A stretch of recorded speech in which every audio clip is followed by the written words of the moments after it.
good, everybody? Ambassador back again for episode number 11. You may have noticed the funny edit on episode 10. I accidentally, my mouth may have said episode 9 because I did say episode 9, and I did that fun little, that's called ADR for those who are in the know. I changed it to episode 10, so shout out to Jackson for helping us out for that. But for today, we've got another one-on-one, someone who is in the studio today, someone who I've just met recently. Pretty cool story. We'll get into it as I introduce him, but also another fan of X2 like Jackson is. Everybody put your hands together for our friend, Myles and MylesOfCoasters. What's up, everybody? Hey, man. So great to be here. Yeah. Thank you for having me on. Yeah, dude.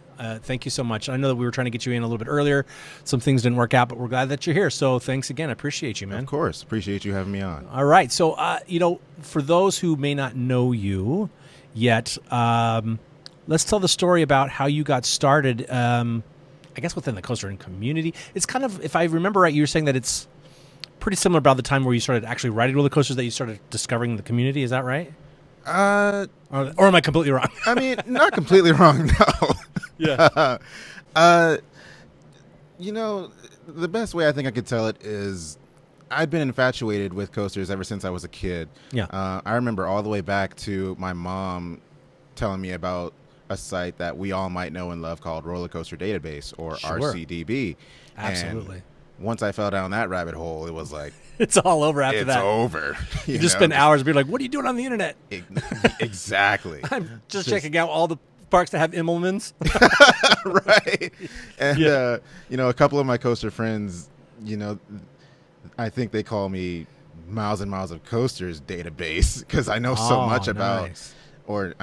So much is relative. But anyway, I would just garner facts among facts, just looking up what would clearly be uselessness to other people, but just, looking at constant facts and constant pictures of coasters from Magic Mountain, Knott's Berry Farm. Those are my two home parks, Right. by the way. And, just parks from all around the world and finding different coaster sites and things like that, like Coaster Gallery, just things like that. Anything I could really immerse myself with in terms of coaster anything. Yeah. As a kid. Yeah. And What was it that drew you to them? Like, what was it about coasters? Was it the writing of them, or just the way they were built, or what was the draw? It really all started when I would go to Las Vegas as a kid. Mm-hmm. Everybody is probably familiar with the Big Apple coaster. Absolutely. And just seeing that as I pulled it into town, I would just be like, oh my God. Like, not even thinking anything else, not even thinking I was going to ride it, whether I was too small for it or too scared, probably both of which apply. Yeah. But just looking at that and seeing it wind around the New York, I was like, dude. And then even, of course, before that, you see Desperado. Right, when you're coming from California, yeah. Absolutely. And just seeing that, too, creep over the horizon, it's like, oh, my God. Not even that we're almost there, but it's like, holy crap. Yeah, what a time. What a time for coasters when those things were first built. Oh my gosh. Yeah. But And so you just wanted to know, and that's funny because I have a very similar story. I used to live near Las Vegas. Las Vegas was my closest big hometown. Okay. And so that's where I got most of my first big credits. And Big Apple Coaster was what made me want to become an enthusiast. That's how I found Roller Coaster Database, because of Big Apple Coaster. Okay. Because it has that dive loop. Right. Right. And, I'd been to Lagoon when I was growing up, and I'd been to some others, and I've been on loops and things like that, but I'd never done a dive loop before, so I didn't know what it was called. Right.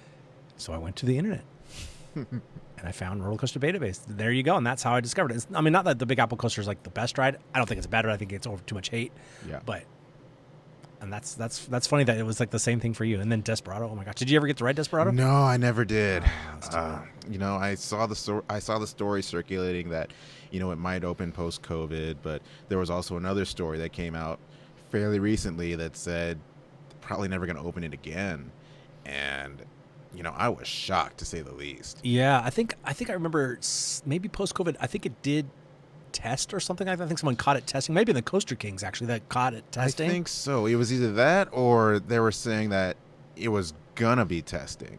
I'm not entirely sure. I remember seeing it test I don't remember if it was post-COVID or not, but I remember it was something like it was testing, and people didn't know why it was testing. Right. Because like the casino and the hotel has been closed. Yeah. So maybe someone thought someone was purchasing it or something. I don't, or maybe they were just showing proof of concept that it still works, or I don't even know. I don't know either, but I saw those couple of stories circulating around the internet. But if I'm wrong, someone please do by all means correct me. Exactly. Get in the comments. But if I am wrong, then either it's going to be closed or it's going to open up again, hopefully. But yeah, I mean, here's hope. Hey, Knott's Berry Farm, are you listening? You could use a hyper. Absolutely, That'd be cool. could. In a Coast Rider's plot, maybe. Would it fit? Maybe you'd have to go over the road, but they could do it. Yeah. Stranger things have happened, I'm sure. Exactly. Now, were you able to ride? Have you been able to ride the big Apple coaster since, or New York coaster, or Manhattan Express, whatever it's called? No, it's one of those coasters that I don't want to go out of my way to get. That's kind of the enthusiast I am, where it's like I don't have to get every single coaster at every single park. Yep, I feel you on that. Just for the sake of a credit count. Mm-hmm. I might be canceled from the community already by saying that. No, but I'm the same way. I'm the same way, man. I've ridden 2 Batman clones. That's it. Yeah, I don't need another Batman clone. right, and I'll probably be the same way with that. Definitely the same way with Boomerang clones. Yeah, my first and only one was at Fiesta, Texas. But that's actually not a bad one. That's actually, of the ones that still exist, that one's actually not bad. Yeah, it wasn't terrible. It has the vest restraints too, so I do think that was a big help. But I'm like, yeah, I don't need to ride this again. I can say that I'm kind of glad I got the credit and know what it's like now, but do I need to go out of my way to ride every single one? Absolutely not. So I'm not going to. That's right. I mean, I have nothing wrong with that. We're on the same page. I'm so certainly glad we are. Yeah. So let's go back. So you would see them going to Vegas a lot, and that you were inspired by them, and that drove you to just checking them out on the internet? Absolutely, yes. And I'd been to Knott's and Six Flags a couple of times over the years, but over those years, I was always afraid, straight up. So I would just look at them and just be in complete awe of them, knowing as much as a 9, 10, 11-year-old kid knows about how they operate and whatnot, which could be a lot, could not be a lot. But again, just completely in awe of just how big these things were. Never imagining that I would get on them. Again, just because I was so, deathly afraid of them, depending on which one it was. So there was no I think I'll be brave enough one day to ride it. It was just more of like, no, I'm not going to ride it, but I still like it. Yeah, pretty much. Wow, that's so cool. Pretty much, and that was really the case when it came to any and every coaster I laid eyes on. The kiddie ones, obviously, okay, Sure. I could get those. That's nothing. But anything bigger than that, it's just like, yeah, I'm good. I'll just keep watching. What was the first coaster that was, I guess, I'll use the term lovingly, it's not meant to be derogatory. What was your first big kid coaster, like the one where you're like, whoa, I'm doing this, and holy cow? I could say that it would be either Gold Rusher or Jaguar. Okay. At Magic Mountain and Knott's, respectively. Yeah. But when I had ridden either of those two, there was no real thought process behind it. No. It was kind of just like, okay, it's time. I don't even know if it was time after that. You blacked out. You're just like, whoa, here I am on the coaster now. I guess I gotta. Exactly, pretty much. The first time I even rode Jaguar, I dragged my dad around Knott's like 4 times before I even worked up the courage to do that. Yeah. And then I just kind of realized, like, oh, this isn't bad. Yeah. Like, I don't even know why I was particularly afraid of that one. Mm-hmm. And afraid I might use loosely. But anyway. Nervous, maybe. Not afraid. Yes, nervous. Nervous is a better word. Probably because it was new. You didn't know how it was going to feel. Right. And it wasn't even really that it went through Montezuma's loop. I wasn't ever afraid of Montezuma being on top of us while we went through the loop itself. Mm-hmm. I was just kind of like, again, like you said, I don't know how this feels. Yeah. And I don't know that I want to know how it feels, but eventually I just buckled down and did it, and it was It wasn't like this. It wasn't the big like, oh my god, I can do this. Yeah, I've come now. over. I've overcome my fear, and now get me on accelerator. But it was more of like, Yeah. I did it. Well, here I am. Wow. Okay. Exactly. All yeah, right. that really come to Jesus moment Yeah. didn't happen for quite a few more years, actually. Okay, we'll get into that. I mean, the thing about Jaguar is that I think that the queue building in that pyramid is like scarier than the ride. It kind of is. Because it's like really good theming and it's kind of creepy. And you start going, all right, there's going to be mummies or something that are going to jump out at me. Or Right. probably not mummies, but you know what I mean? Yeah. Like, because it's Aztec. Well, no, they did that. They had Aztec mummies, right? Am I being culturally correct? I think so. Or architectural. Or not architect. Archaeology. Correct. Yeah, they had mummies. Sure they did.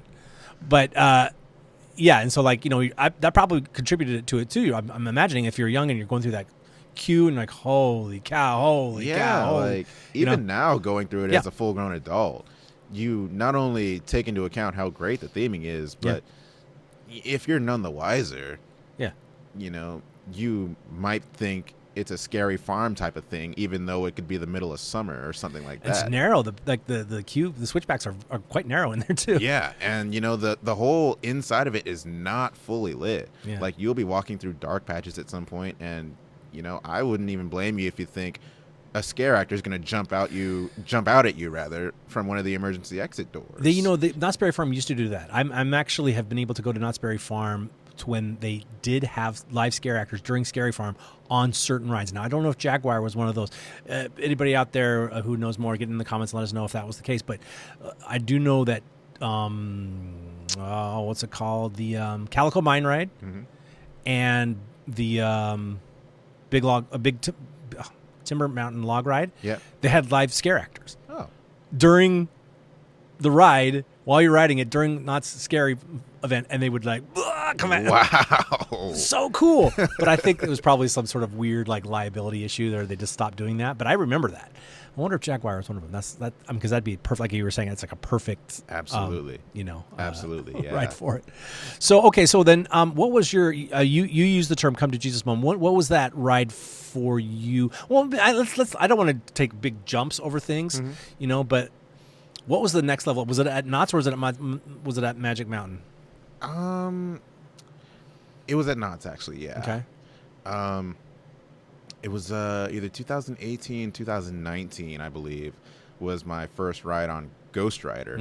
That's a big one. And that was a big jump for me, yeah. And, you know, I had been scared of Ghost Rider previously, not only just because of how big it is, but it was really rough, according to, you know, pretty much everybody. And you can hear it, too. So, you know, imagine, you know, just you're off-ride watching it, and you can hear it. Yeah. Oh, and, my gosh. You know, and just even looking up at it when they had turned the trims on so hardcore that, you know, it just slowed to a crawl before that famous drop, Right. quote unquote. Yeah.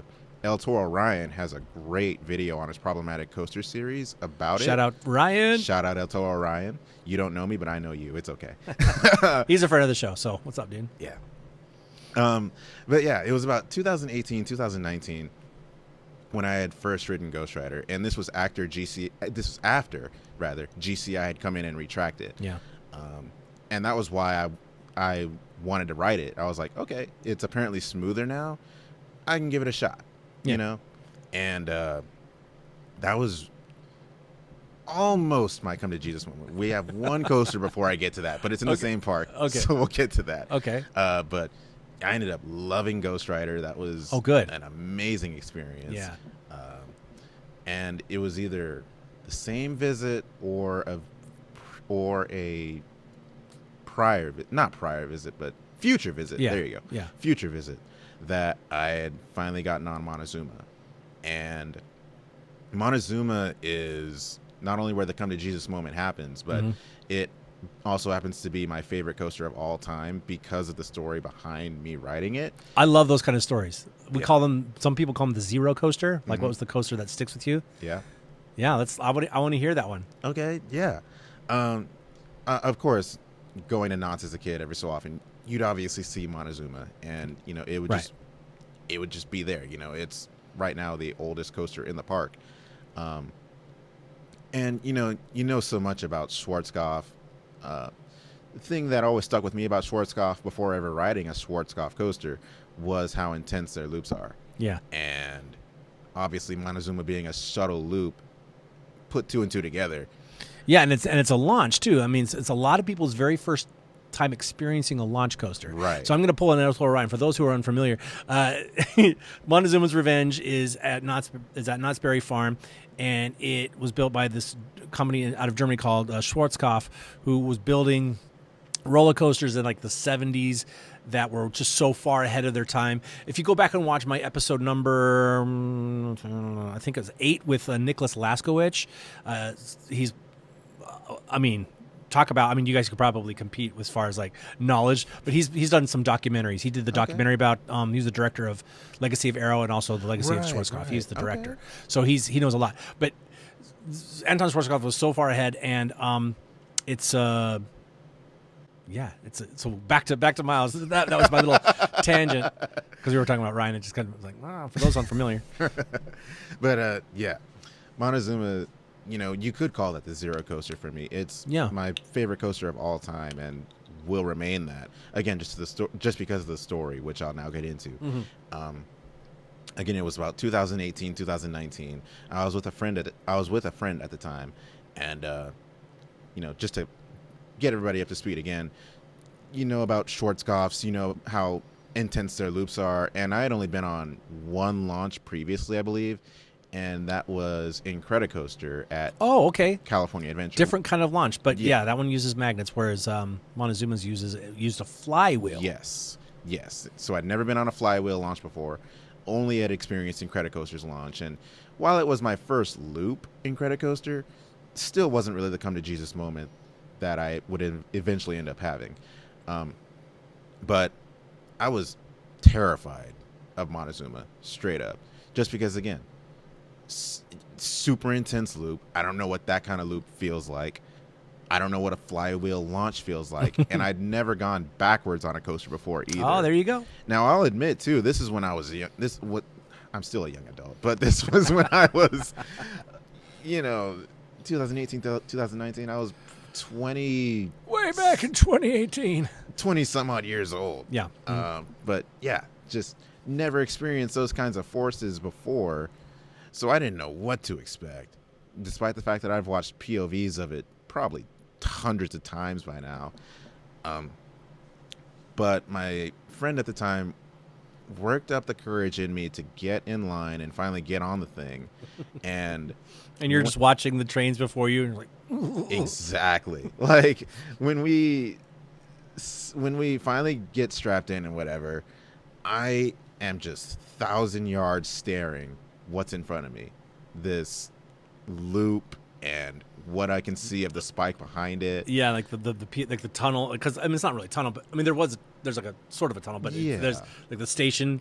And you're like, oh yeah, the loop's in front of you and the spike. Oh my gosh. Yes, I'm just 1,000 yards staring this thing, like, oh my god, what have I gotten myself into? And then next thing I know, you hear the classic spiel of, riders, please prepare for launch. Yep. Takes off, and my mood just instantly changes for the better. I had no idea I was going to end up loving it, but halfway down the launch track, I literally say, this is the best ride ever. And then you hit the loop. Then I hit the loop, and I'm like... Yeah, well, right, yeah. But, yeah, man, I just loved it right after that launch, and that was it. That was the come to Jesus moment of, dude, I can actually ride these things. Like, yeah, they're scary, but they're fun too. Yeah. Okay. Yeah. Okay. So, yeah, that was it, and it was just more of a love going forward from there. So what did you jump on right at? I mean, I wouldn't say the same visit, but like after you did that one and you're like, wow, that was awesome. This opened up a whole new world for me now, at least at Knott's. What was next? What was the next step up? Next, I believe it was Silver Bullet. Woo. Yeah. And you're like, okay, now I'm going to go on one that goes underneath the track. Yeah. And that I added a pretty healthy fear of inverted coasters too, because I never had my feet dangle on a coaster before. Yeah. So I'm like, what does that feel like? Exactly. You know? How's it going on the outside of a loop feel like? Yeah, 100%, 100%. But I worked up the courage to go on Silver Bullet, and it may or may not have been because I was on a date at the time. That's how it always goes. Well, we might never find out. We have more in common than you think. I'll get into that in just a minute because the show's not about me. But yeah, worked up the courage to get on Silver Bullet. Ended up loving that, and I think I did. Excuse me. Both rides on those respective visits 3 times in a day. Wow. And then another friend at the time was like, if you can handle Knott's coasters, you can handle Six Flags coasters. Like, we got to get you there now. Yeah. And I think my first real Six Flags visit came, I think it was after I finally conquered Accelerator. Okay, good. Yeah, because Accelerator, I mean, is another launch coaster, and that one is, I mean, pun intended, leaves the other launch coasters at Knott's in the dust. Yes. Like, it is fast. It is. And that's hydraulic launch. That's a different kind of launch than all the other ones. Oh, yeah. That's a whole different beast. Yeah. I had just gotten a ride on it last time I was at the park, and that was this past Friday at time of recording. Mm-hmm. It was a 93-degree day, so every coaster was running like it had greased wheels. But in 34 rides currently, that most recent experience was the most intense launch I've ever had on it. Incredible. Like, there's always been a feeling of it going even faster than 82 miles an hour about halfway down the launch track. Yeah. When we hit that point, it was like my body wanted to come up and out of its seat. Like, almost, it was almost like airtime, but you're only going on a gradual incline. Obviously, there's no bump in the track that would make your body want to do that. Yeah. But it was just so hot that my body wanted to leave itself. Wow. Essentially. That's how intense crazy. that launch was that day. And it was insane, to say the least. Yeah, and I think that, this is kind of fun because you're talking about the building blocks of working your way up, it's for different type of roller coasters. And absolutely, your friend was, if you did Accelerator, because it really, I think the number one thing about fear of roller coasters initially, and obviously this is generalization, right, is just that fear of the unknown. We don't know what it's going to feel like. Right. I don't know I don't know how my body's going to react. I don't know how my mind's going to react. Clearly people come off the ride alive. Mm-hmm. Absolutely. And nobody's, they don't have an ambulance just hauling people off the thing. But still, your mind plays tricks with you. Yes. And then you try to start visualizing it, but it's hard to visualize something you've never done. For example, I don't know what it would be like to be in a fighter jet pulling, 8 Gs going around a corner. I don't know. I can sort of guess, but I don't know. So, you get scared. You get scared. So it's not like I'm afraid of dying. It's more of just that afraid of unknown. So, you're like, oh, I've done Incredicoaster. I've done Montezuma. I know what a launch feels like. Oh, yeah, right. I didn't know a launch could do that. Absolutely not. But no, you're right. So then he says, all right, let's head up to Magic Mountain. Yes. How was that? That was, probably the second half of the doors opening of possibilities here. The first coaster we got on, and this was by request of me, just because I didn't want to throw myself to the wolves, essentially. Sure. First coaster we got on that day was Revolution. Okay. And, another Schwarzkopf. Yes, another Schwarzkopf. The first successful vertical looping coaster, for anyone who may or may not know. Yeah. But I knew I could handle it just because of previous experiences now with Ghost Rider, Accelerator, and so on and so forth. But I was like, can we at least do that one before you essentially kill me? Right, just a little warm up, warm up. A warm up. Get me. It's like riding a bike. You're going, okay, I'm good. I got it. Exactly. Mm-hmm. And I'm like, okay, I can do this. And for anyone who may not know of Magic Mountain's layout, Tatsu is basically Revolution's next door neighbor. Exactly. And my friend was all like, you want to go on Tatsu next?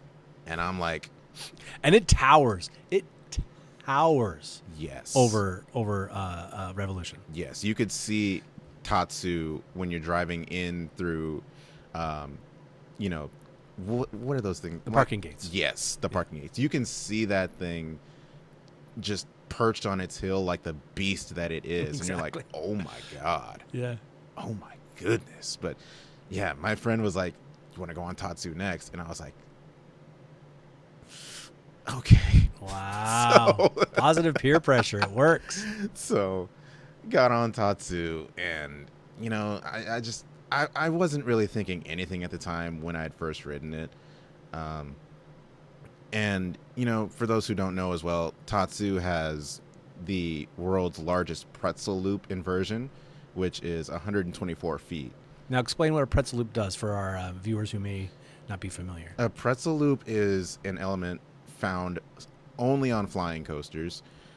So think of the Superman Ultimate Flight clones, not cones. Yeah. Clones, and you know, just pretty much any and every other flying coaster out there. Right. But what it does is it goes up a little bit, and you're on your stomach, so you're facing the ground, Underneath the track.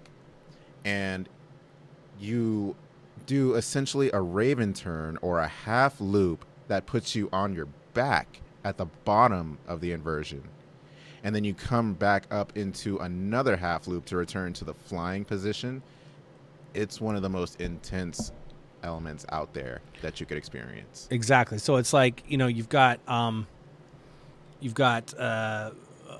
normal loops where you're sitting and you go into the loop and then out of the loop, and then you've got your inverted coasters like he was talking about, like Silver Bullet, same type of thing, but you're underneath the track and you go with a pretzel loop. Instead of starting the loop at the bottom, it's basically a loop that's upside down. Yes. And so you're going into the loop from the not from the top, but yeah, it's a loop that's up there, and you're going like this. That's how you end up on your back. It's wild, a little wild feeling. Yes, and I mean the Superman Ultimate Flight clones, they have ones that are about 80 feet tall, give or take. Yeah, and those are already intense as it is, but you put 30, 40 more feet on top of that on Tatsu, and you're already going into it at a pretty good clip. I believe it pulls about 4.5 Gs. Oh, I believe it. It's absolutely insane, and it's sustained. Yeah, like you don't like that. Feel like those Gs don't let up until you're essentially standing up. So about 3/4 of the way through the inversion, till your body finally returns to normal. Right. And, you know, there's a funny little story here, personally, between you and I. Is like last time we were at the park together, and I'm probably jumping ahead to our fun story how we met, but I didn't even want to write down. I was like, no, I'm good. I don't need to get, I don't need to have a weird gray out and feel sick for the rest of the day. So you went on it with my mini me. Yes. And who loves it, by the way. But he's a kid. He can ride. He can marathon them forever. I can't. I can't. I'm an old man now. I can't ride coasters backwards. But that was fun because I know that you said that's one of your favorites. So like when you got it, I'm sure you were. I mean, it's an intimidating ride. I'm gonna see if I can pull up a picture of it. But you know, because it's like you're sitting on it, and then all of a sudden it just like, and you go facing straight down. Why don't you talk people through the ride experience? Yeah. So like he had just said, you're sitting down as you load in, and then when you dispatch, you will go from this position to this position where you're facing the ground now. Yeah, facing the ground. It's crazy. And then you'll engage the lift hill after a little S-bend to either the left or the right, depending on which station you depart from. Then you go up this incredibly steep lift hill. I have to imagine it's at least 40 degrees. And when they built Tatsu, they placed it at the highest point of the park concerning when it comes to natural terrain. Right, exactly. It's on top. It's not only, it's on top of a hill. It's like, or a mountain, or whatever you want to call it. It's crazy. Yes. So you're already at the highest point naturally of the park, and you go up this at least 40-degree incline of a lift, and you go up from that point 170 feet. So from ground level, you're at least, I would guess, Goliath's height, which is 235 feet. Right. So from ground level, you're at least that high off the ground. And then you crest the hill, go turn to the right down the first drop, and you wrap around the Sky Tower. And well, hold on. You got to back up a little bit. As you're going up the lift hill, there's trees underneath you. Yes. And then all of a sudden, what happens? All of a sudden, you just see... The trees go away, and you see how high you are. You're facing straight down. Because you're over park pathways at that point. Exactly. And you are... it looks like you're over Roaring Rapids, but you're not. You don't quite reach that, but still. You get a very good vantage point of how high you are. Here we go. I got a thing over here. Let's cut over here. It's gonna be over your shoulder. Check this out. Boom! Oh, look how cool that is. There's Tatsu. That's how you're flying, and that's the end of the. Is that the beginning of the pretzel? I think it's the beginning. It might be. No, that's the beginning. Yeah. Yeah. Crazy. Yeah. But yeah, you twist around the observation tower that's there, which is already one of the tallest landmarks there, and you're like twisting around it. Absolutely. And then you go into your first inversion, which is a corkscrew. From there, you turn directly into a 0G roll, and after that, you're flying over Samurai Summit.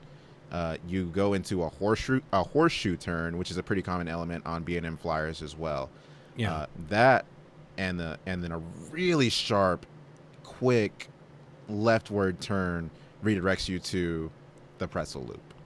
Exactly. And up until this point, yes, it is scary because of how high you are and that you're facing down, but it's actually, the ride experience is pretty graceful. Yes. Like, wow, I'm flying. This is cool. I mean, yeah, the corkscrew is a little bit whoa, but you're like, this is great. Absolutely. And then you're like, hey, this isn't so bad. And then you don't even get to see it coming because you're facing down. Yeah. Unless you actively look up, Yeah. you don't know what's coming next. But you're facing down, then all of a sudden you feel yourself going up, and then you see this massive track 124 feet below you, and you're like, we're about to hit it. We're about to hit it. And before you know it, 4.5 Gs at least crushes you for what feels like forever. And you're laying on your back, and you're like, how did I get on my back? And the next thing you know, too, you're flying again, and you're like, what did we just go through? And you don't even have time to think about it because it throws you right into another corkscrew, like immediately. Yes. There's one more Really corkscrew or inline twist. Right, inline twist. I'm sorry. Yes. And then you hit this 270-degree turn, which even that is a forceful part of the ride, honestly. Like, you take everything head first, but it just feels like the blood is rushing to your head at that point because of how fast you're taking that turn, despite the fact that it's at the end of the ride. Yeah. Then you hop up into the brakes, and you're like, dude, what did we just do? Right. And if it's a hot day and that blood's rushed to your head and you're facing down, no good. Oh, no. And I always joke about that brake run, too, because that brake run, sometimes if it's a busy day and it's stacked and they're not running both of the load stations, you're just staring at that ground that's just been covered in years of other people's vomit. Oh, yeah. And it's a hot day and it's just up into your nose, and they're like, get me off. Yes. A lot of people, too, I will say this, they find sitting or laying, if you will, in that position uncomfortable. Just, obviously there's nothing you can do. Your seats are still locked in the flying There's position. nothing you can do, yeah. I personally don't feel uncomfortable, but I can understand why a lot of people would, say that, because, especially depending on how operations are, like you said. Yeah. They can move painstakingly slow at Magic Mountain. It's just because that heat is coming up off that. If it's in the summer, heat's coming off of that little catwalk or whatever it is. Yeah. What in the world is that sound? That might be my dryer. Did somebody open the door? Live, we're live, everybody. We're live. We heard I don't know if you heard that too. It was like a loud thumping.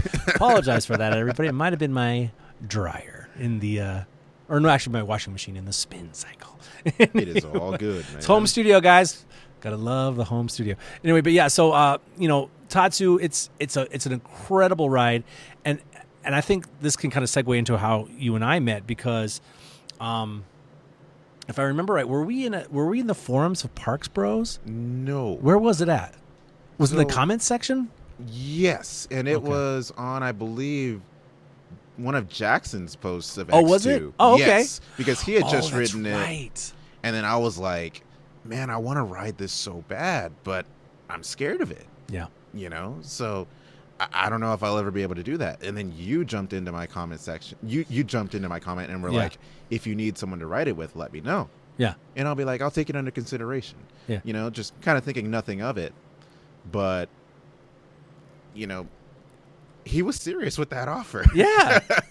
Yeah, listen, I have a hard time riding coasters now, but only because, just my brain starts to get all wonky. But I know how to ride X2. I've ridden X2 for many years, and so I know how to ride it. So I was like, I can help a guy ride. I mean, you got to experience it. And it's so funny because, Jackson, just a kind of a quick aside on that, was that he had, what am I trying to say? He had always wanted to ride it, but he kept missing it.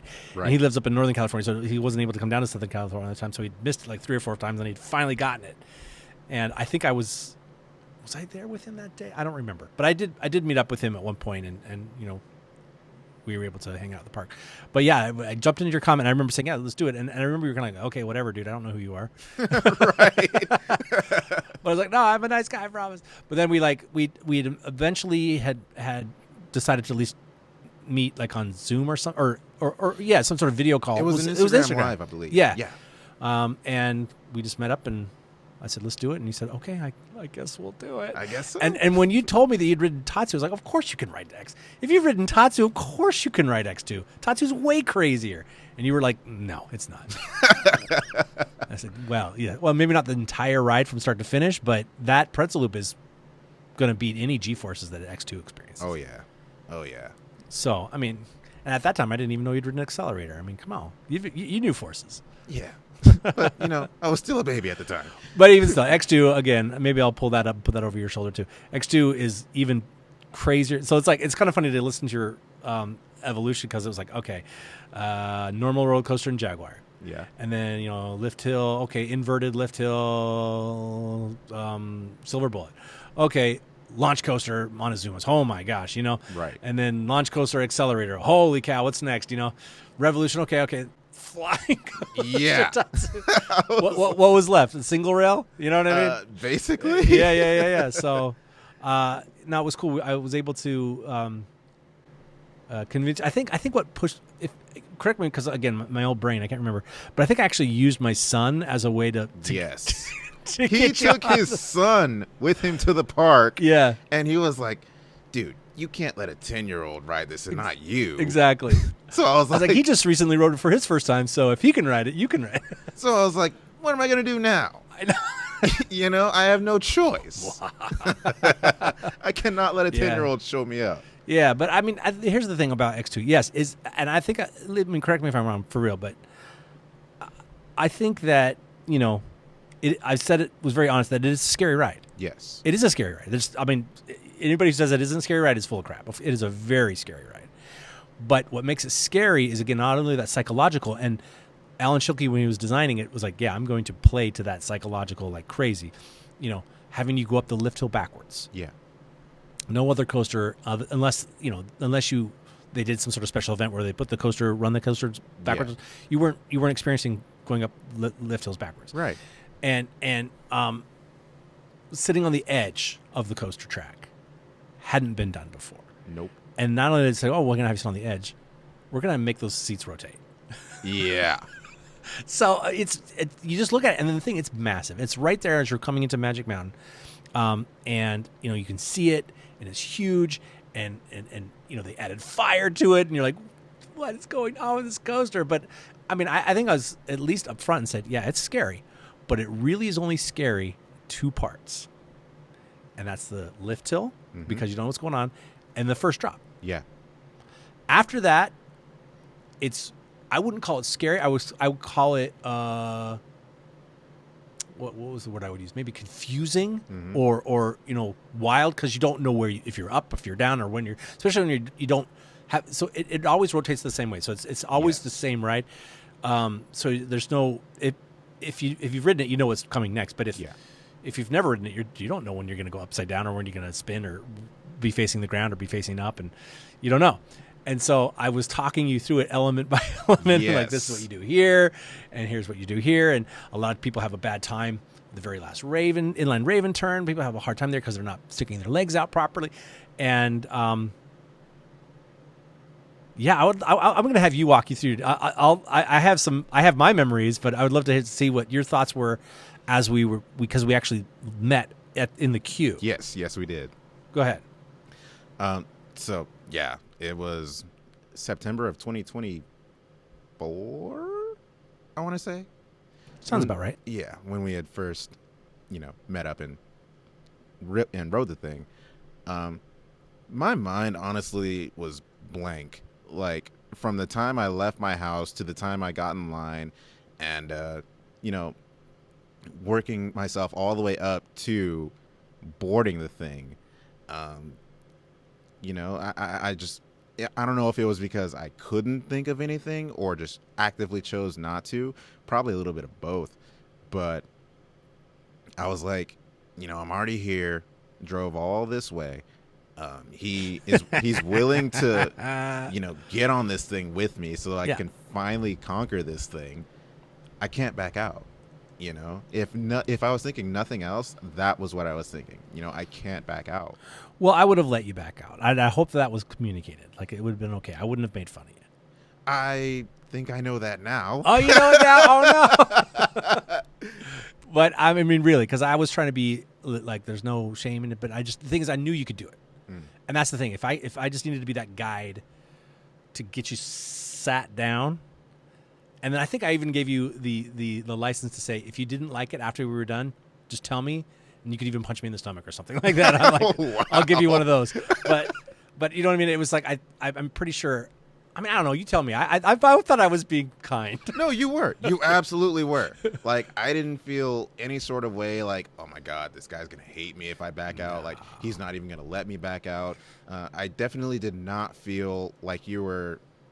That was X2 making a sound. Sorry. Go ahead. But no, I definitely did not feel like, you were going to think of me as some type of way or anything like that. Yeah. If I was to back out, which I very much appreciate, by the way. Yeah. No worries. No worries. Thank you for that. Yeah.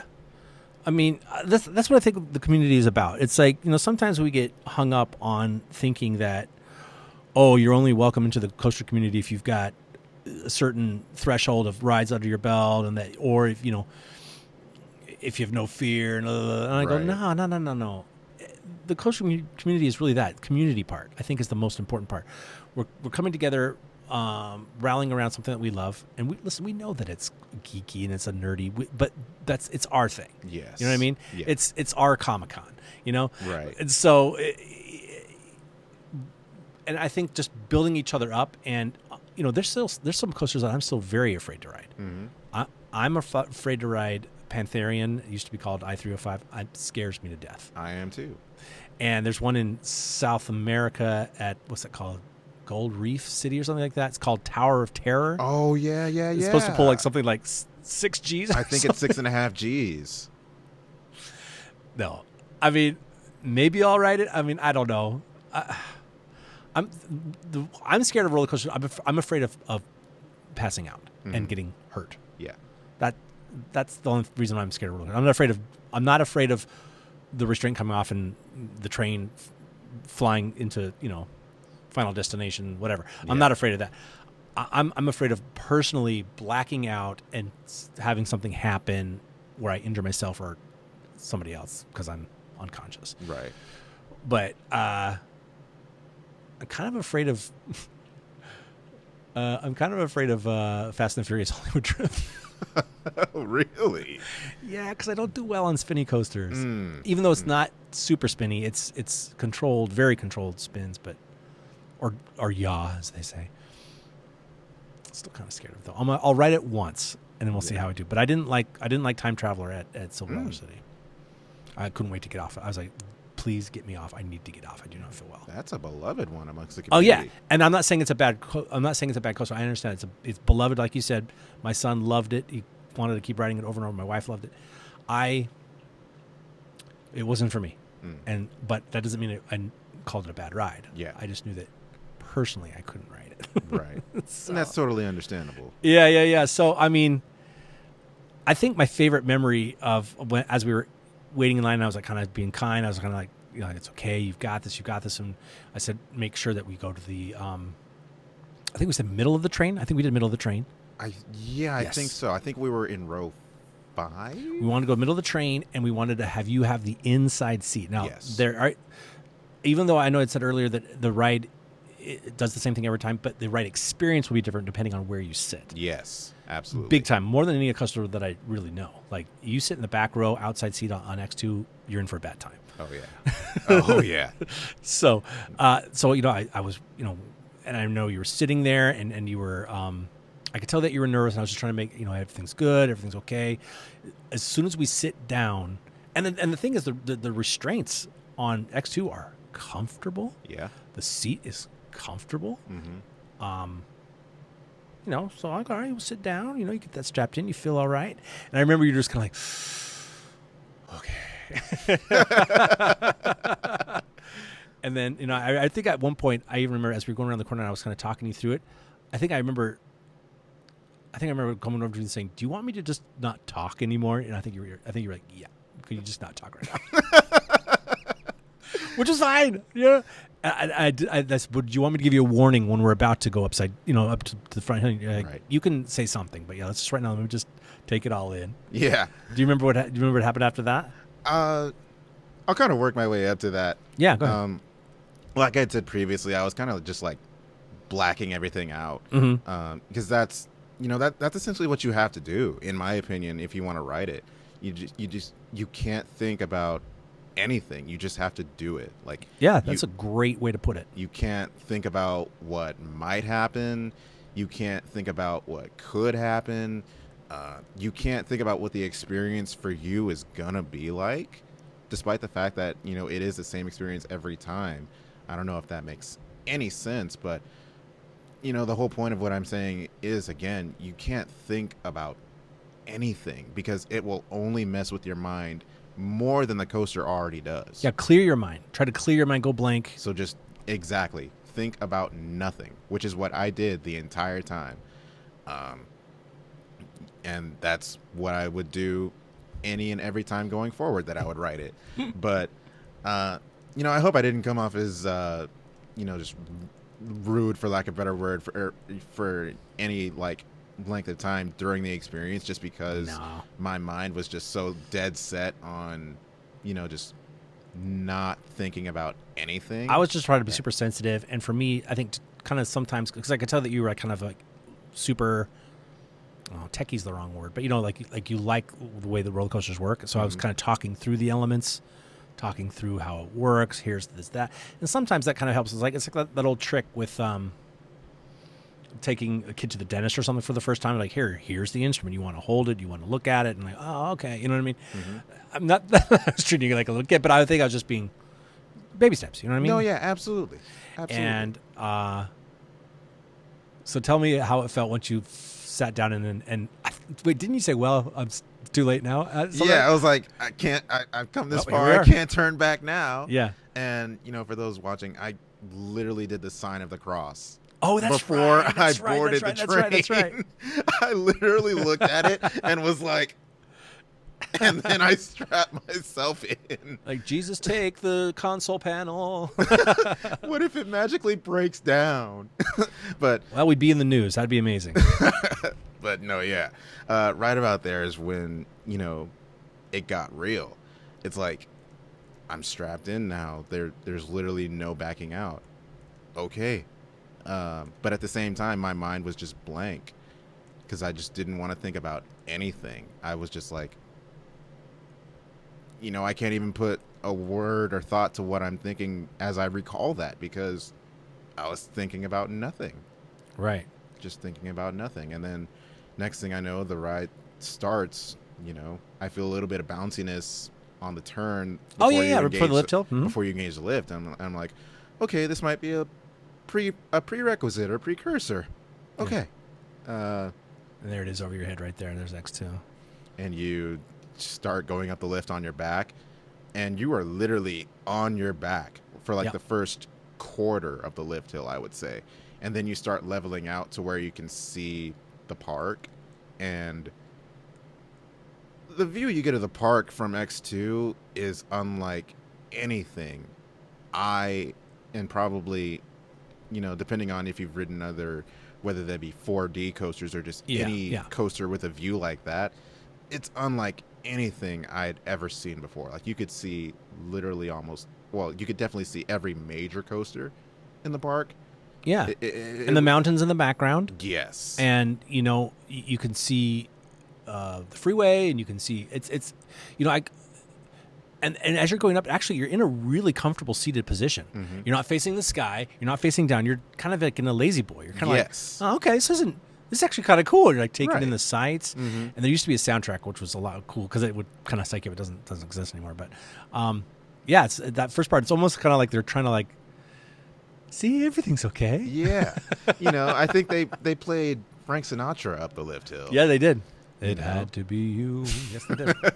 Yep. And then next thing you know, you're getting slowly higher than Viper, and then they start playing the soundbite. I think it's "We are high up." Exactly. And that's when everything takes a 180-degree turn. No pun intended. Yeah. And it's like, oh my gosh, and we wrote it, of course, when the soundtrack and whatnot wasn't working. But even then, as we crest the lift, your head is essentially facing the ground. You're not 180 degrees upside down, but it feels like that. Yeah. And then as you hit the pre-drop, you then start facing down. Yeah, you flip forward. So it's like, that's kind of a wild part. It's like I said, that's one of the scariest parts of the ride. Like I said, there's at least 2, maybe 3, but there's 2 scary parts of the ride. And that's right there at the very top of the lift hill, because you're no longer in the lazy boy position. Your feet are being forced up into the air. Like, think like if you're like on a teeter-totter, like this. Hey, check out my power run. And your head's here coming up like this, and then all of a sudden it starts doing this, and your feet are you're staring at your feet, and your feet are in the sky. Yes. And you're like, what's going? And it kind of slowly inches over the edge, and you're thinking that you're going to go down. Can you imagine if you went down? Oh, God. Like an upside-down Tatsu. Oh, goodness. Crazy, right? But yeah, there's a little pre-drop, and then when you hit that pre-drop, it then flips you from that position like immediately forward into a skydive position. Yes.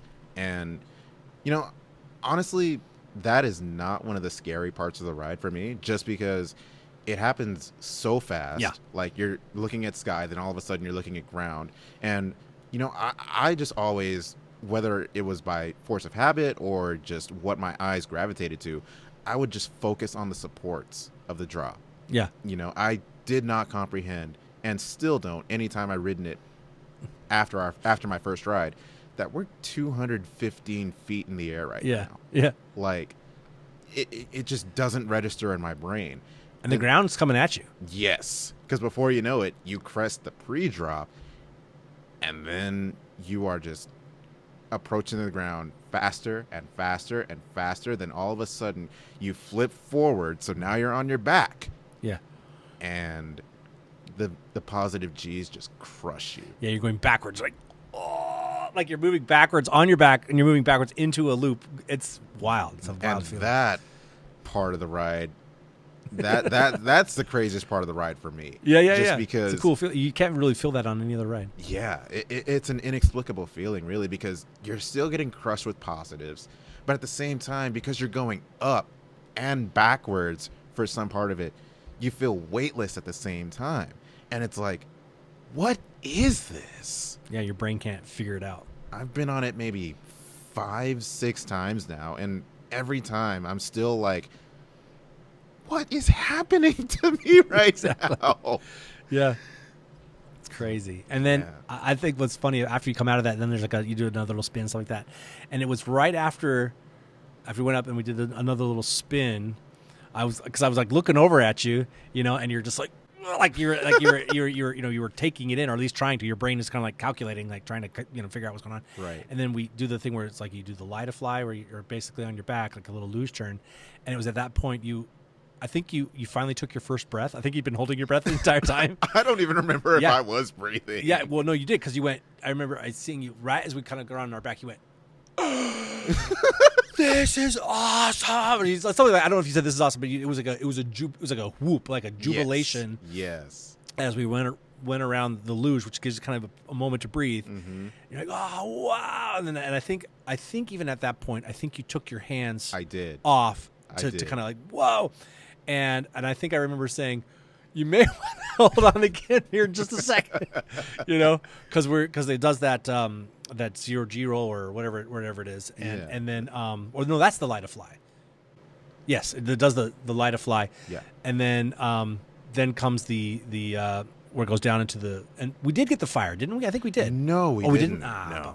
Have you gotten the fire since? Yes. Okay. I think I've gotten 2 fire rides on it. It's cool. It's a different. Unique feeling. It's like, whoa, it's really hot. Yeah, you definitely feel it. Yeah. You definitely feel it. And then I remember, and then I said, you may want to hold on to this point. I don't know if I remember saying stick your head out, but what I do remember is that I accidentally, as I was trying to give you information, I had my head out too much, and I whacked my head on that last inversion, and I was like, oh shoot, whoops. Didn't take my own advice, but yeah. And then we were in the break run, and you were just like, so. Like you were just like, I can't believe it. That's incredible. Yes. Yeah. Yeah. And then you were taking your time. I remember you were taking your time. You kept saying over and over again, I did it. I can't believe I did it. I did it. I can't believe I did it. I did it. And I think you were like talking to some other people, like some of the ride ops or whatever. Like, I did that. Yeah, probably. Like I think you're kind of trying to be like, am I awake right now? Yeah, because I couldn't believe that I finally put myself through this. Yeah.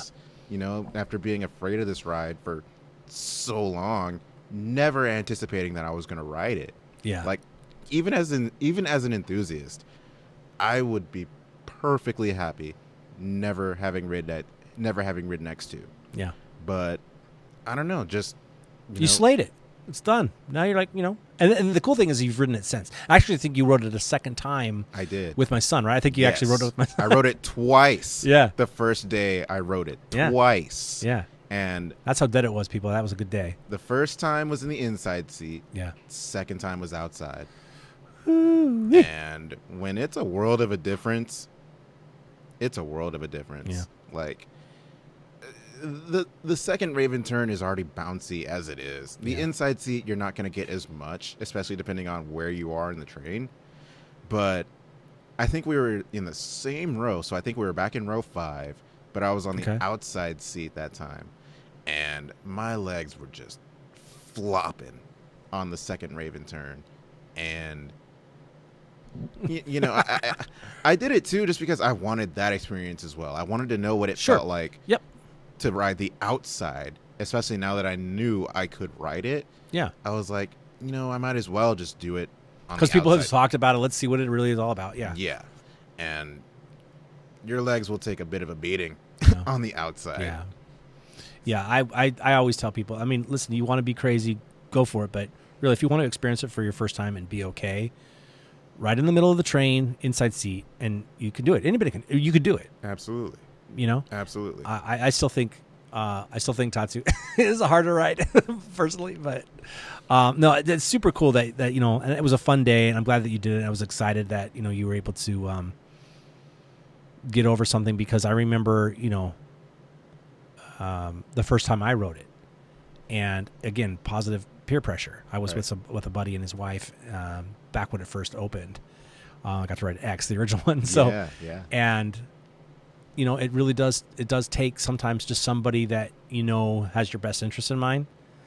And listen, I think it's okay to razz people too, to kind of get into some things. It's kind of fun, especially if you're their buddies. Mm-hmm. But it was cool to be able to see that again, because I've been experiencing that with my son, who's just excited to ride coasters, and as soon as he got tall enough to ride something, he would try it, and that's cool, because that's something I wish I had. I mean, I didn't ride my first roller coaster until I was a freshman in high school. Okay. My first big one, and it was in Lagoon up in Utah. Right. And my first so the wooden coaster was really scary. And then I rode their Schwarzkopf. Speaking of Schwarzkopf, it's called Colossus the Fire Dragon. It's a double loop, so it has two of the loops back to back. And again, I rode it because there was a girl that I liked, and she wanted me if I wanted to ride it. And I said, well, of course I'm going to ride, no problem. But it was fun. It was fun, being able to kind of help you through that and just know that you could just experience so much joy. And, and it seems like you've gone up from here. What's left on the horizon now that, we spoke about Pantherian is something, but you've been to some other parks now. You kind of have branched out and you've been able to go to Texas and stuff like that. Was there anything there that you were kind of intimidated by, or I don't know, maybe a little bit nervous? Not necessarily, no. What about the dive machine? That was did you get to ride that? Yes, I've ridden Dr. Diabolical a couple of times. Was that your first dive machine? Yes. Okay, so there was any hesitation with that? With a straight down drop or anything like that? No, not necessarily. And, it's beyond vertical. It's a 95-degree drop. There you go. Was that your first beyond vertical? No, that was hang time. Oh, of course. Which is, of course, hang time. 1 degree steeper at 96 degrees. That's a great ride, too. It's not a dive machine either. But that's a story for a different day. All right. But no, back to Dr. Diabolical. That was my first and currently only dive machine. No problems with that whatsoever. I really enjoyed it. Good. And I think I rode it. Yeah, I rode it twice the first time I was at Fiesta, Texas. Yeah. First time, the holding brake, which is a staple of B&M dive machines, it didn't engage the first time we rode it. Whoa. And so you just... Yoit. Yep. I was not a fan of it like I was expecting it to be, specifically because the holding brake didn't engage. Yeah. For anyone, I'm going to plug my Instagram channel, but... Please do. For anyone who follows me on Instagram, and for anyone who doesn't, it's at MylesAndMylesOfCoasters. Down in the description below. I post reviews of rides that I ride, of course. And so, needless to say, I did that with Dr. Diabolical, and I highlighted that being a part of the experience of just the holding brake not engaging. And I did not like it only because I believe the holding brake adds more anticipation. Oh, absolutely. It's part of the gimmick. Yes, which I, am more of a fan of. Airtime aside and whatnot, I liked the fact that the holding brake would actually engage rather than not. Right. I'm with you there. I think I haven't been able to experience it yet where it hasn't held, but it's like the holding is part of it. It's like, I want to sit in the front row so I have nothing below me, or I sit in the last row so that I'm the highest one up and I see everybody, Yeah. So was there anything else at the park that you were just at Fiesta, right? You didn't go over Texas? No, I haven't been to over Texas yet, but probably when Tormenta opens. Yeah, sure. A couple of friends, they might try to force me out there to ride Tormenta, so we'll see. Force you to ride it? Come on, you'll be like, no problem. Force them to ride it. Oh, please. They're going to be the ones forcing me. No way. If you've been on Dr. Diabolical, it's not that big of a difference. Ah, it's only twice the height. Yeah, okay. But no, I do want to get to over Texas too one day. But there was nothing else at Fiesta that really scared me. Iron Rattler has been a bucket list RMC of mine for years. It's a good one. And to this day, despite the fact that I'd only been to Fiesta, Texas starting in September of 2025, it's still currently my favorite Rocky Mountain construction coaster. And nice. I don't see that going away anytime soon, just because I don't have any other RMCs that I want to get on, at least immediately. But yeah. No Iron Gwazi? I'll ride it, but kind of controversial with that one, just because I feel like they could have done so much more with the layout, despite the fact that it's already 4,000 feet long. It just flies into the brake run. Yeah, and it's fun. I just, me personally, I just feel like a coaster should use every bit of steam that it has before it ends. And I feel like with Iron Gwazi, it doesn't, because you're just charging into that brake run. My favorite RMC right now, and it's very controversial, is Goliath at Six Flags Great America in Gurnee. People are like, it's so short. But it does not waste a single second. Yes, it does fly into the brake runs, but that's was limited due to the plot of land that they had. Right. But boy, I think inch for inch, that ride is solid. I love it seems like a great ride. It is a great ride. It is a great. People complain that it's too short. I think people complain that it's too short. Well, it is short, but I think the complaint is because it's so much fun they wanted to keep going. But I think Iron Gwazi, I enjoyed more than Steel Vengeance, and everybody loves Steel Vengeance. But like, oh, it's so long and it just does everything. But there is something to the fact that, and I've mentioned this before. I think that coasters can be too long. I think that if you find that sweet spot, end it, even if you're coming to the brakes hot. I think Scream is too long. I think Scream should get rid of its interlocking corkscrews at the end. I think it should end at the bit course. I think it would be perfect, right? Here's really controversial. I think Stardust Racers is too long. Oh, wow. This is personal. I understand why people like it, but I was like, it should be over now. I mean, it's kind of like, think of like a good song, like a really good song, and then all of a sudden you're like, okay, I understand why the radio edit has it cut off the end, because it's like, okay, it's maybe you like that jam when you're at home or in your car, but you kind of go, okay, all right. Maybe that's the editor in me, because I work in post-production. Maybe I sometimes realize this just needs a little bit of trimming, just a little bit of trimming. But and I don't mean like roller coaster trims. I mean, but yeah, I think that if you find that sweet spot, and fair take. But yeah. So I mean, Iron Rattler. Speaking of just really good lengths and just real, I think Iron Rattler, probably in my top 3, maybe 5 first drops ever. Yeah. Well, how do you feel about it? Probably my favorite drop on any coaster. Oh wow, even more than X2, huh? Oh yeah, like I had said in the X2 story, or at least alluded to. X2's drop is not something that I necessarily remember for the experience, just because, again, I don't comprehend that I'm 215 feet above the ground right now. Okay, fair. Yeah. And it happens so fast that you don't even realize what just happened. And I feel like that is a common theme with X2. Everything happens so boom, boom, boom, boom, and it's like it messes with your brain that way, which is cool. But I don't know. For me, an X2's drop, as good of a drop as it is, I'm taking nothing away from it. But it's over so fast that, you can't comprehend that. Again, you're on a hyper-sized coaster, a hyper coaster-sized drop right now. And you even do a flip right before you bottom out. And do you know what's wild? What's wild is that Ejinika in Japan, right, which is this 40 coaster as well, like X2, is the same height as Goliath at Magic Mountain. Yeah. That is that's ridiculous. Wild. I had it up over him, but I'm going to point it out. Here's his Instagram, right? I'm testing out picture-in-picture for my... Can people see it? Does it look okay? Ooh, look at that. Anyway, I think I loved Iron Rattler. I can see what people are talking about when they say it feels like it can lose its pacing a little bit when it's on top of the quarry wall. Yeah. But it didn't bother me all that. It didn't bother me.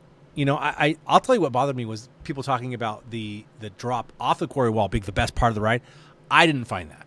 I didn't find that. I still think that the first drop, the little twisted as you drop, was the best part of the ride. Yeah. And also the whatever, I don't remember what it's called, but where you're flipping up onto the quarry wall. The 0G roll. Yeah. I like that a lot too. But speaking of, maybe we can get into a little bit of news here in the last little bit of our show. Fiesta Texas is... they just opened Dr. Diabolical, like you said, brand new as of last year. 2022, I believe. Yes. 2022, Dr. Diabolical? 2022. Where have I been? Because it was B&M's first time working with Six Flags ever since they opened X-Flight, which is a wing coaster at Six Flags Great America. That was 2012.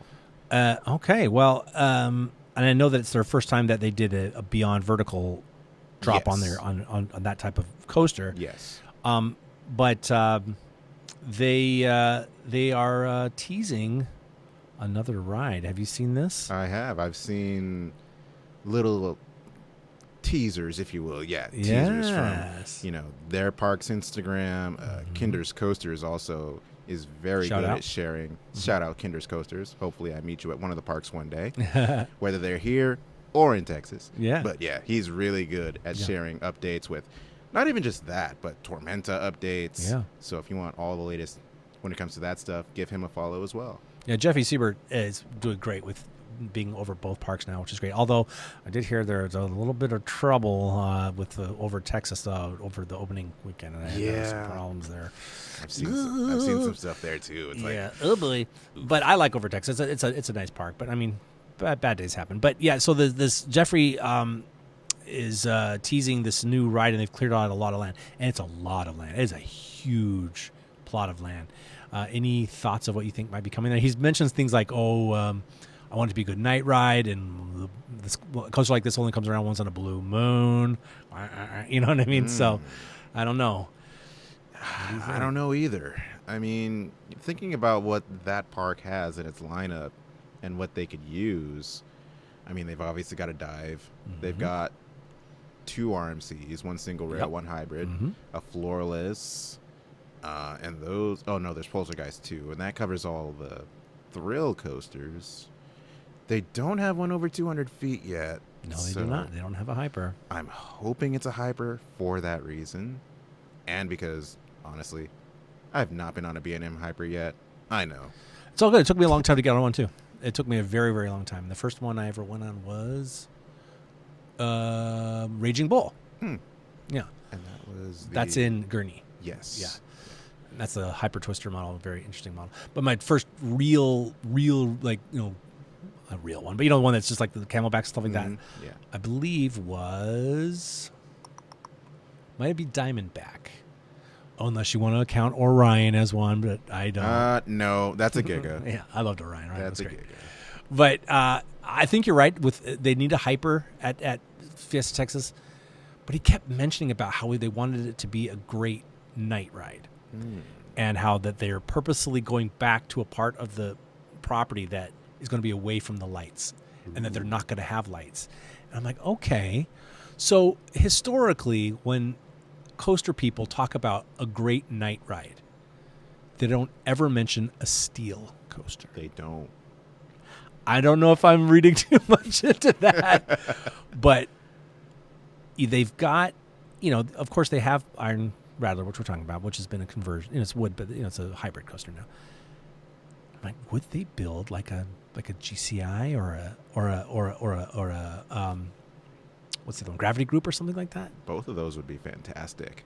And and because Fiesta Texas does seem to get a lot of prototypes and kind of new I mean, you spoke of Wonder Woman and like Iron Rattler was one of the very first RMCs and things like that, and the first B&M dive that beyond. GCI has teased inversions before. They've had a model at IAPA for years, and they could make it 200 feet too. Why wouldn't they? Ooh, that I don't know. That's my current guess. Is it's going to be some crazy hyper wooden hybrid from GCI.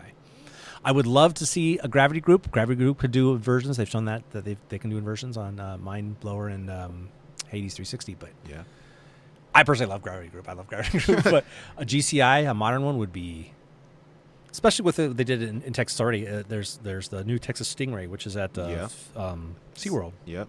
And that ride's great, and it uses the steel structure to kind of help with the the moisture and the humidity down there. Right. But then you had, was it Gravity Group that did Boardwalk Bullet, which you rode? Yes. So I mean, they're both great options. Absolutely.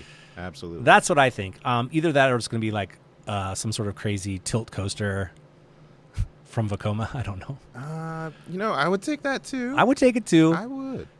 But some people think it might be werewolf themed. He kept talking about Blue Moon, things like that, and in the dark. And I'm like, okay, that kind of. But then I was thinking, oh, do you know what would be neat? I think I mentioned this with Jackson last show. If you're familiar with like Latin American lore, they've got a character called the La Llorona. Yes. And it is in Crack Axle Canyon, which is sort of like a steampunk western area, southwest kinda. La Llorona would be a cool theme for a ride. That would be kind of creepy. They could also in tie the it in dark. too because Chupacabra. Because they already have Chupacabra at the park. Yes, Right, which exactly. which was a Batman clone. Right. But I mean, yeah, they could easily tie those two in. I don't know. Jeffy, if you're watching, which would be cool if you were. I don't know. Let us know. I mean, I'll take a wooden coaster too, but then I heard some people saying that it might be a clone of what we're getting at Magic Mountain, which is the Thrill Glider, which would be interesting as well. Yeah. But why talk about it being, we want it to be dark. We want it to be dark. Yeah. I don't know. Anyway, so what's coming up next for Mr. Myles and Myles of Coaster? Any fun things coming up as we're wrapping up the show? I'm looking to get to Roller Coaster Rodeo, which nice. That's a fun event. Which is at Speaking of Texas. Yeah, which is at Fiesta, Texas. Yeah. June, I believe, 5th through the 7th. Just got to wait for my time off to get approved, and then I'll get things rolling there. But adulting's hard. Yeah. But looking to spend that time there. Gonna spend a day in Austin too because they have a Vekoma tilt coaster of their own. That's right, called Codaland. Circuit Breaker up at Codaland, which is what I rode last time I was there for my birthday. Nice. So I took a day, actually the first day I got there for that birthday trip. I went up to Austin just for Circuit Breaker and came back. Great ride. And so you are a fan. The gimmick works. The tilt coaster is something that you're a fan of. Yes. Yeah. Okay.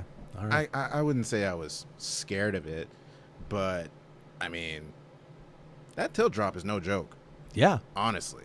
Like, it's not even really a necessarily tall ride. Like, the highest point when you're tilted is 131 feet. But even in the front row, you feel like you're 100 feet looking straight down. Again, it goes back to what we were talking about. It's psychological. It's Yes. slow tilt. And it has onboard audio Yeah. and lighting. So, like, I don't want to give too much away, but you'll hear a heartbeat thumping as you tilt, I love and it. you're like, "Oh my god!" I love that. So, but don't let me tell a story for you. Get out there and ride it yourselves. That's right. Go to Codaland. I get to go. I'm planning on going to Cedar Point this summer, so I'll get to ride Siren's Curse, which will be fun. So, Nice. all right. Well, cool. If again, I'm going to put all his links in the description below. So go check out Myles and Myles of Coasters. So you're on Instagram. Do you have a YouTube or no? No, I've never thought about making a YouTube personally. Might cross that bridge if I ever decide to come to it, but for now, just on Instagram. Cool. And he's killing it on Instagram. He's got some cool pictures. Always in other people's comments, complimenting people and sharing and things like that. Get to know Myles. Really great guy. I'm glad I got to meet you and become your friend. And I'm grateful that you were able to come up here and be on the show. And again, a little inside baseball. If we're both quiet right now and you hear this hum, that's because I recently purchased a portable air conditioner unit, and here in Valencia, it can get hot, and we've been having a heat wave, and I just didn't want us both sweating as we were in here. So apologize to those who are hearing the sound, but just know it was for Myles' comfort. And I very much appreciate that because that heat wave was no joke neither. No, exactly. So again, on behalf of Myles, from Myles and Myles of Coasters, and me, the ambassador, I'm saying, everybody, let's ride together. Let's go. It's not